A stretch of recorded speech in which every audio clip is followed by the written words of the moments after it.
ملائکہ کا مصداق نہیں ہے، وہ احسن تقویم کا شاہکار نہیں ہے، وہ وما خلقت الجن والانس الا لیعبدون کا پیروکار نہیں ہے، بلکہ ابلیس کا ایسا نمائندہ ہے جو دولت ٹھومری کی تان پر ناچتا ہے، جو عیش و عشرت کو آئین زندگی جانتا ہے، جو فیشن پرستی کو مقصد حیات سمجھتا ہے۔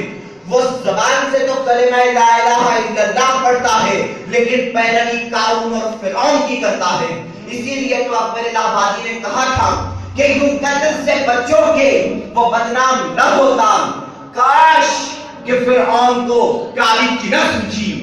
میری مخالفت میں بولنے والے بھائی کیا وضاحت فرمائیں گے کہ دنیا میں رشوت کا بازار گرم کرنے والے کون ہیں؟ کک بیک کے ذریعے دولت سمیٹنے والے کون ہیں؟ لوٹ مار کر کے سرے محل خریدنے والے کون ہیں؟ پری بارگین کے ذریعے حلال و حرام کی تمیز بلانے والے کون ہیں؟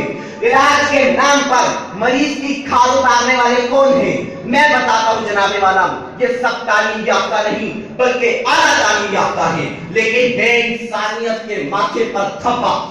سچ تو یہ ہے کہ جدید نظام تعلیم نے انسان کو ایسا حیوان بنا دیا ہے جو انسان محبت اور رواداری جیسے جذبوں سے آئی ہے، وہ ایسا درندہ ہے جو ناگاساکی اور ہیروشیما کو مٹی کا ڈھیر بنا دیتا ہے، جو کارپیٹ بمباری سے لہو کی ندیاں بہا دیتا ہے، جو